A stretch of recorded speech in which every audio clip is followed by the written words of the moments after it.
Pelo que eu temei ao Senhor e me entreguei por todos os dias que viver, pois ao Senhor foi pedido.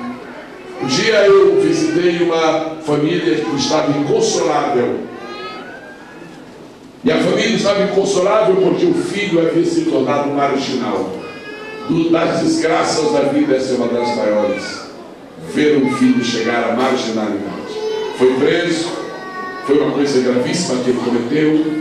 Estava sendo transferido para a penitenciária. E a mãe chorava inconsolavelmente. E não podemos conversar muito porque ela só chorava. Outro dia nós voltamos a conversar e o pai me disse, o esposo me disse: pastor, sabe por que a minha esposa está inconsolável? Disse: claro que eu não sei. Eu entendo que é porque o filho está assim. Não, pastor. Quando esse menino era bem pequeno, nós fomos a um culto. E naquele culto o pastor fez um apelo e perguntou: quem quer dar o seu filho para Jesus? Quem quer dar o seu filho para a obra missionária? E a minha esposa disse: Deus que me defenda. Deus que me defenda de meu filho ser um obreiro. Deus que me defenda do meu filho ser um pastor. Deus que me defenda do meu filho ser um missionário. Irmão, irmãs, senhoras, mães, a mãe precisa ter muito cuidado com o que fala com o seu filho, porque a mãe é uma profetisa. Se você vira para o seu filho e diz: meu filho será um homem de Deus, tem toda a possibilidade de ser. Mas essa menina é vagabundo, pois é e vai ser. Mais ainda. Aquela senhora disse: Deus que me defenda do meu filho ser obreiro. O diabo pegou aquela para e disse: perfeitamente, não há problema não. Quem faz dele obreiro é Deus. Agora quem faz dele um bandido sou eu. E o diabo fez daquele menino um anjo. Deus ajude nesta noite as mães. O futuro de seu filho é uma decisão de Deus. Mas se você estiver contrária a essa decisão, isso pode nunca acontecer. Deus permite que a mãe deseje o melhor para o seu filho, mas não se esqueça: o principal juiz de Israel chamou-se Samuel, porque sua mãe o entregou ao Senhor todos os dias da sua vida. Aleluia! 1 Reis capítulo 3 tem a história de duas mães que tiveram filhos assim na mesma época, quase na mesma noite. E um dia uma se deitou em cima do filho, e o filho morreu. Quando foi no dia seguinte, foram chamar o rei Salomão. E ele disse: olha, é o seguinte, nós tivemos filho, esse aqui é meu, esse aqui é dela. E ontem à noite ela se deitou por cima do filho dela e matou. E agora ela está dizendo que o morto é meu, o vivo é meu e o morto é dela. E o Salomão disse: e você o que? Ele disse: não, senhor rei, o morto é dela e o vivo é meu. As duas são mães dos filhos vivos. E Salomão disse para o seu escudeiro: disse: traz aqui uma espada. Trouxeram: pronto, rei, você mata essa criança, dá verdade para cá, não deixa ter uma morte com a outra. A mãe velha disse: não, eu prefiro vê-lo fora do meu controle, mas por favor que não mate. Salomão disse: devolve este filho para esta mãe. Ela é a mãe verdadeira. Qual é a lição espiritual que fica esta noite? Escute bem. Eu espero que a senhora, que é mãe, não se machuque comigo. Já houve um mês aqui que foi melhor mesmo para as irmãs, mas escute bem. A pior desgraça para um filho não é quando ele é tentado pelo diabo. A pior desgraça para um filho não é quando ele é tentado por seus irmãos. A pior desgraça para o filho não é quando ele perde a fé por causa do seu pai. Isso é uma tragédia. A pior desgraça para o filho é quando ele é morto por sua própria mãe. Está na Bíblia. A mãe se virou sobre o seu filho. Primeiro, a mãe dormiu demais. Não durma demais, não. Olha o seu filho. Não durma, não. Tem muito demônio de olho no seu filho. Não durma, não. Não durma. Tem muito desenho animado na TV que é controlado por demônios. Não mate o seu filho em casa, não. Não mate no lugar nenhum, menos em casa. Tem muito desenho na TV que é controlado por demônios. Tem muita brincadeirinha por aí que é controlada por demônios. Tem muita boneca por aí que é controlada por demônios. Isso não é assunto de pai, isso não é assunto de irmão, isso é assunto de mãe. Hoje Deus é vista de sabedoria, as mães. É obrigação sua ver com quem seu filho brinca.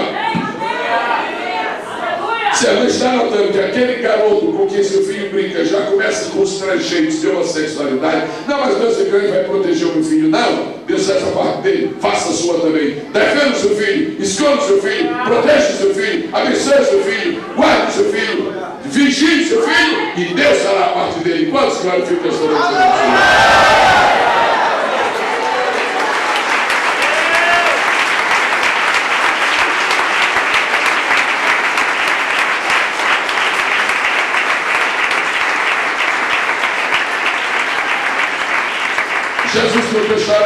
Jesus contou 3 parábolas em Lucas 15.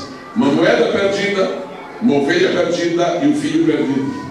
Trazendo essas parábolas para o mundo da família, todas 3 são importantes. Primeiro, o filho perdido. Depois a ovelha perdida.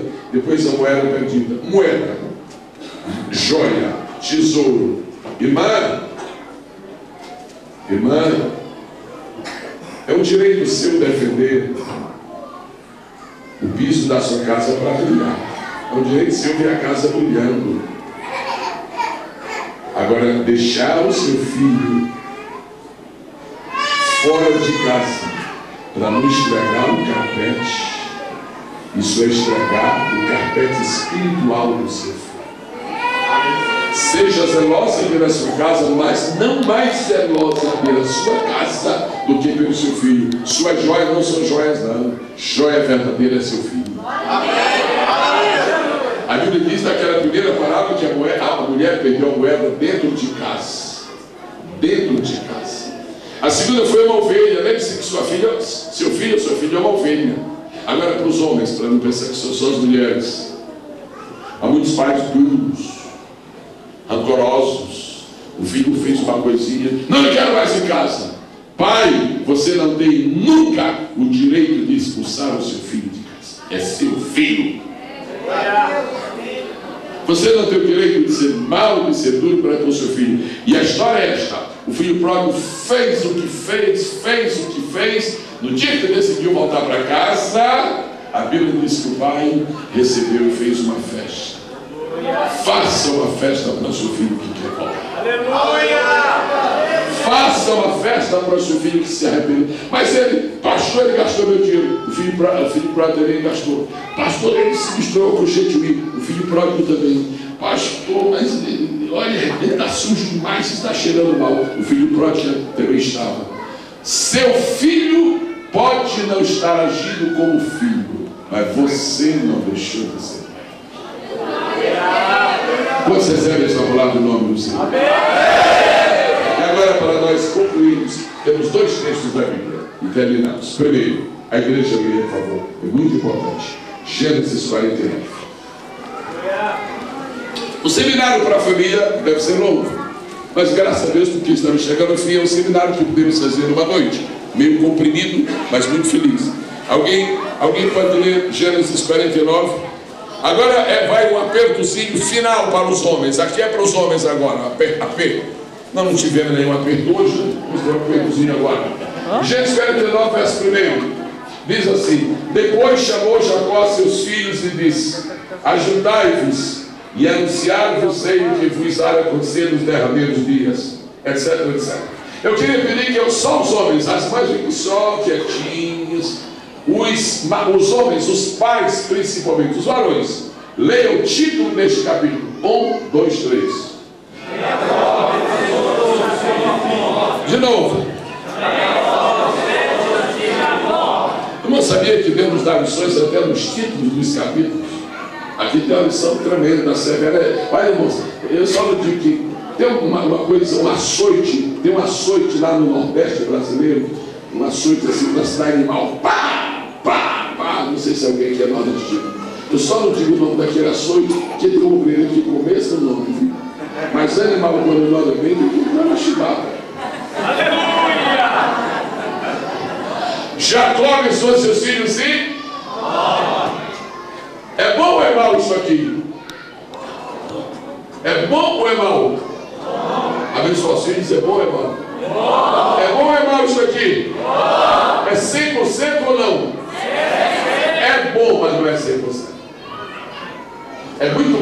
mas não é 100%.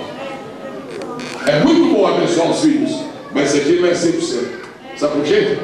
Jacó deixou para abençoar os seus filhos na hora da morte. Deixa eu te falar uma coisa. Abençoa teus filhos enquanto é.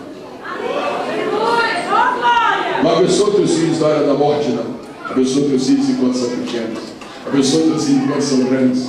Só depois. Ah, Jesus, meu filho casou. Eu não ensinei meu filho. Ah, meu Deus. Minha filha casou. Eu não ensinei nem a passar um chá. Meu Deus, como é que. Ah, meu Deus. Minha filha casou e não sabe passar roupa. Agora fica a briga lá porque não pode usar. Abençoa teus filhos cedo. Abençoa teus filhos cedo. Aí você diz, pastor, com que idade eu devo começar a abençoar o meu filho? Com 30 anos? Com 20 anos? Com 15 anos? Com 10 anos? Não. Com 5 é tarde. Com 3 é muito tarde. Com quando? Antes de nascer, começa a abençoar. Antes de nascer, começa a abençoar. Por quê? Você abençoa os seus filhos antes de nascer. Por quê? Porque depois que nascer, você não vai só abençoar, não. Você vai abençoar e pôr em ordem. Mas se você só quer pôr ordem na casa, mas não abençoa, isso é problema. Tem pais sem pôr ordem. Eu quero ordem nessa casa. Os filhos não precisam só de ordem, não. Precisam também de bênção. Comigo é o seguinte: meu pai foi duro, eu abençoou nada. Quando não é, então leva mal. Peraí, irmãos. Você tem muita ordem, mas tem pouca bênção. Deus, que nossos filhos recebam muitas ordens, mas por favor que nadem no mar de bênçãos. Aleluia! Vamos terminar de pé, por favor. Como é que nós vamos terminar? Qual foi o maior homem? Qual foi o homem que mais amou a Deus neste mundo? Foi Davi. Agora, qual foi o homem que Deus mais amou neste mundo? Abraão. Repetindo, qual foi o homem que mais amou a Deus neste mundo? Davi. Foi o único homem que disse palavras assim para Deus que a gente não costuma dizer, amo ao Senhor. O que quer dizer? Estou apaixonado por Deus. Isso não é muito normal. Davi amava assim a Deus. A esposa dele tinha até ciúme. Agora o homem que Deus mais amou foi Abraão. Você sabe por que foi que Deus amou Abraão assim apaixonadamente? Por uma questão familiar. Quando Abraão ainda não era pai, faltavam muitos anos para ser pai, Deus já me disse, esse sujeito aqui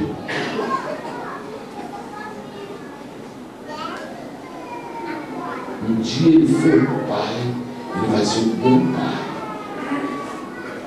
Se um dia tiver filhos, ele vai saber orientar a casa dele. Eu vou abençoar. Você sabia que o que Deus fez com Abraão foi por uma razão familiar? Foi porque Deus detectou que Abraão seria um bom pai de família. Eu quero concluir dizendo algo muito forte, mas eu digo que Deus, então a gente tem que dizer. Deus permita que você seja um bom obreiro, mas você nunca será um bom obreiro se não for um bom chefe. Se alguém não cuida da sua casa, como pode cuidar da casa? Último versículo, Gênesis 18. Último versículo, prestando, Gênesis 18. E agora você vai, homem, varão, que aqui para homens, para pais, somente, guardar esse versículo para todos. Aí vem, os solteiros, os rapazes se preparam logo para esse versículo. É, mas uma coisa muito dura. Eu não sei não, tomara que Deus me dê o ministério de celibato. Bem, vamos para Gênesis 18 e 17. E disse o Senhor: ocultarei eu, Abraão, que faço? 18. Visto que Abraão certamente virá a ser uma grande e poderosa nação, e nele serão benditas todas as ações da terra. É maravilha ou não é maravilha? É prêmio ou não é prêmio? É glória ou não é glória? Agora pergunte a Deus: Deus, por que tu vai fazer isso tudo com Abraão? Agora escute a resposta dele no verso 19: porque eu o tenho conhecido, que ele há de ordenar. Se vier a se casar, casado e for um bom chefe de família, Deus pode lhe entregar uma grande mão. Eu tenho estado aqui esses 3 dias e olhado a comunhão entre este casal, a pastor da igreja, a esposa. Vejo o apreço, o respeito que a igreja tem por eles. E observei também em detalhes. Por exemplo, eu estou citando isto somente para estilo de todo mundo. Por exemplo, um detalhe que alguém pensa às vezes que passa desapercebido. Ontem o pastor disse, nós vamos ter agora um período de louvor, vamos ter agora um período de 15 minutos com a missionária e depois então tá certo. Aí ela chegou, tomou o microfone, falou sobre a oferta, tudo. Depois parece que se cantou um pouquinho. Quando estava dando 15 minutos, ela devolveu. E irmãos, uma família equilibrada garante uma igreja equilibrada. Uma família abençoada garante uma igreja abençoada. Agora, como é que ele poderia exigir respeito da igreja se não tivesse no próprio lar? Como ele poderia exigir consideração das ovelhas se não existe no próprio lar?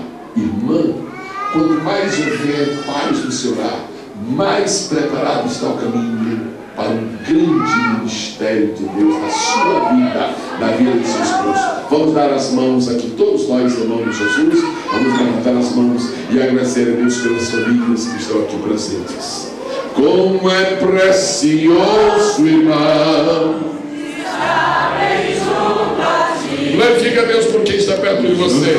Se fosse seu parente, aleluia. Se não fosse o parente na casa, seu parente na sua. Expressamos o amor que o dia Ele nos deu, pelo sangue do Calvário, sua vida trouxe a nós. Que mais? A aliança. Há uma aliança de Deus, como família de Deus que somos, e como famílias que somos. Não existem mais barreiras. Em meu ser, eu sou livre para te amar, para te aceitar, Lucas, e para te pedir, perdoa. O meu amigo aqui também, ele é solteiro, né? Ele falou de com você, no amor. Mais um rapaz aí. O jovem rapaz, o solteiro aí, no voluntário de Jesus. Isso, não será? Eu sou com você, no amor do nosso Pai. Somos no amor de Jesus. Ok, como é que eu vou? Pode soltar as mãos. Como é que eu vou terminar este seminário?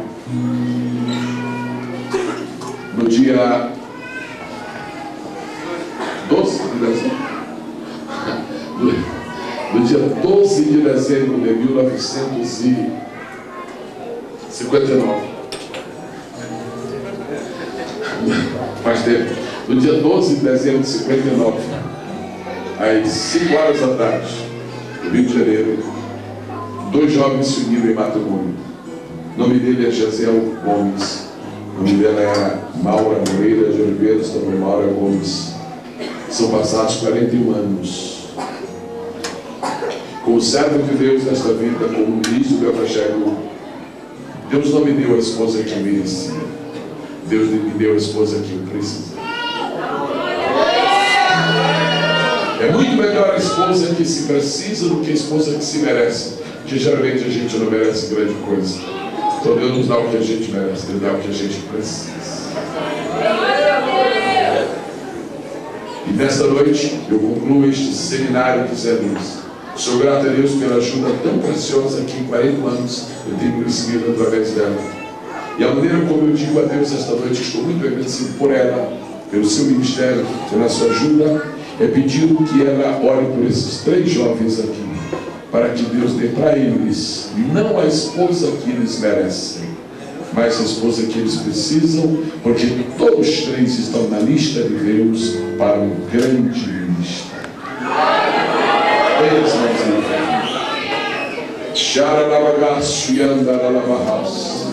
Pai, seja com a família.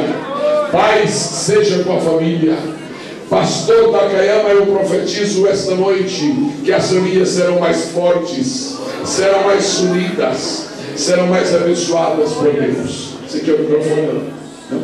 Ok. Ela vai te dar a memória. Ok. Em nome de Jesus. E nós vamos pedir aos obreiros que estão nesta tribuna a gentileza de vir um pouquinho à frente, estender as suas mãos. E neste momento, em nome de Jesus, com as mãos dadas deste varão de Deus, deste homem